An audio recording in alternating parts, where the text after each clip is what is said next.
Hello दोस्तों, तो जानेंगे इस छोटी सी वीडियो में कि जो हमारे घरों के आसपास लगे होते हैं ट्रांसफार्मर, ये ट्रांसफार्मर क्या होते हैं। ठीक है, तो जानेंगे इस वीडियो में पूरी जानकारी है, वो भी हिंदी में। ठीक है, तो ज़्यादा देर न करते हुए वीडियो को करते हैं स्टार्ट। तो जो ट्रांसफार्मर होता है, ट्रांसफार्मर वो होता है क्या है। ठीक है, तो जानेंगे एक एक करके कि क्या होता है। तो सबसे पहले जानेंगे ट्रांसफार्मर होता क्या है। तो ट्रांसफार्मर क्या होता है, एक एक क्या होता है, इलेक्ट्रिकल इलेक्ट्रिकल वो यंत्र होता है। ठीक है, मतलब इलेक्ट्रिकल डिवाइस होता है जो क्या करता है, एसी वोल्टेज पे काम करता है। ठीक है, इसे या तो कम करेगा या ज़्यादा करेगा। ठीक है, पर लेकिन एसी वोल्टेज पर बदल सकता है। आसान शब्दों में कहे तो ट्रांसफार्मर क्या होते हैं, एसी वोल्टेज कन्वर्टर होता है। मतलब एसी को एसी में ही कन्वर्ट करता है। ठीक है, ना कि अदर्स फॉर्म में। ट्रांसफार्मर को हिंदी में परिणामित्र कहते हैं। वैसे तो ट्रांसफार्मर ही बढ़िया लग रहा है, पर इसका जो हिंदी में नाम होता है वो होता है परिणामित्र होता है। ठीक है, अर्थात जो ट्रांसफार्मर का हिंदी नाम उसे परिणामित्र होता है। इसे इस्तेमाल में निम्नलिखित कार्य किए जाते हैं। ठीक है, अगर हम इसे जानेंगे तो क्या क्या कर सकते हैं। तो नंबर एक, किसी भी वोल्टेज के एसी करंट को उससे ज़्यादा किसी भी वोल्टेज के एसी सप्लाई में बदला जा सकता है।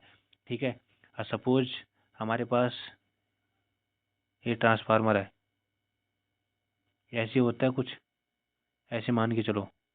तो होता है क्या, जब हम इसको एसी देते हैं तो ये भी यहाँ भी क्या मिलता है, हमें एसी मिलता है। जिसके कारण जब क्या होता है, ये करता है। ठीक है, तो जानेंगे ये ऐसे होता है। ठीक है, अगर हम यहाँ एसी देंगे तो हमें यहाँ एसी मिलेगा। तो चलते हैं फिर इसी अर्थात, तो क्या बोल रहा है यहाँ पर, अर्थात जो ट्रांसफार्मर होता है उसके जो द्वारा वो वोल्टेज को हाई वोल्टेज में बदला जाता है। किसी भी वोल्टेज जो एसी सप्लाई है उसको या तो कम किसी भी लो वोल्टेज में बदला जा सकता है। अर्थात ट्रांसफार्मर के द्वारा हाई वोल्टेज या लो वोल्टेज में बदला जा सकता है। ठीक है, या तो हाई वोल्टेज में या फिर लो वोल्टेज में। ठीक है,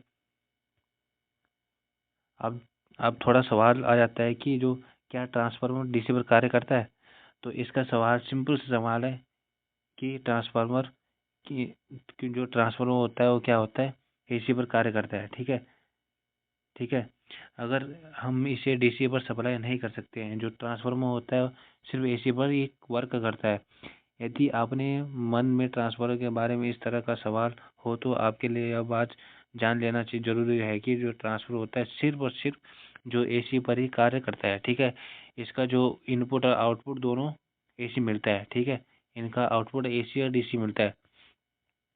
और यदि आप क्या बोलते हैं, यदि आप इसे इस्तेमाल डीसी पर करना चाहेंगे तो इसके लिए सबसे पहले आपको डीसी सप्लाई को अलग सर्किट की सहायता से एसी में बदलना होगा। फिर एसी को ट्रांसफर से इनपुट सप्लाई देना जरूरी होगा। ठीक है, अब थोड़ा क्या सवाल आ जाता है कि जो क्या ट्रांसफार्मर आउटपुट डीसी भी हो सकता है। तो इसका सिंपल सवाल है नहीं। जो ट्रांसफर होता है सिर्फ एसी पर ही लेना और एसी पर ही आउटपुट देना होता है। आप चाहे इसमें से सीधे ही एसी एसी दे या फिर डीसी को नहीं बदला जा सकता है। ठीक है, आउटपुट एसी को रेक्टिफायर या सर्किट के द्वारा इसे डीसी बनाया जा सकता है। आपको रेक्टिफायर पता ही है, इसे क्या करता है, एसी को डीसी में बदलता है। ठीक है, तो आप इसकी सहायता से इसे बदल सकते हैं। अब आ जाते हैं ट्रांसफार्मर के पार्ट क्या क्या होते हैं। जो ट्रांसफार्मर होता है उसके पार्ट क्या क्या होते हैं। तो जो नंबर पहला पार्ट होता है वो होता है कॉइल। कॉइल तो आपने देखी होती है, कॉइल कैसी होती है, ये होती है कॉइल, इसी को बोलते हैं कॉइल। ठीक है, और सपोज इसमें लगा है सोर्स। जब हम इसमें से सोर्स गुजारा जाते हैं तो इसमें से ये क्या करता है, मैग्नेटिक फील्ड बनाता है। ठीक है, ऐसे कुछ मैग्नेटिक फील्ड बनाता है। इसके कारण क्या होता है, मैग्नेटिक फील्ड बनाता है तो फ्लक्स बनता है। ठीक है, फ्लक्स क्या करता है आप जानेंगे इस वीडियो में। ट्रांसफार्मर में कॉइल की उसके मुख्य भाग होता है ट्रांसफार्मर, इन हिंदी कॉइल की इनपुट में एसी सप्लाई दिया जाता है और कॉइल से ही आउटपुट एसी लिया जाता है। ठीक है, जो किसी भी ट्रांसफार्मर मुख्य रूप में निर्माण होता है। दो प्रकार की कोयल इस्तेमाल होती है। ठीक है, दो कोयल, ठीक है, एक कोयल छोटी होती है, एक बड़ी होती है। ठीक है, एक का नाम होता है प्राइमरी कोयल। ठीक है, इसका नाम होता है प्राइमरी कोयल। ठीक है, और जानेंगे अब यहाँ पर। तो जैसे यहाँ पर हमने एक कोर बना दिया। ठीक है, यहाँ पर अच्छे से समझ आएगा, थोड़ा वेट कीजिए। ये हो गया, ठीक है।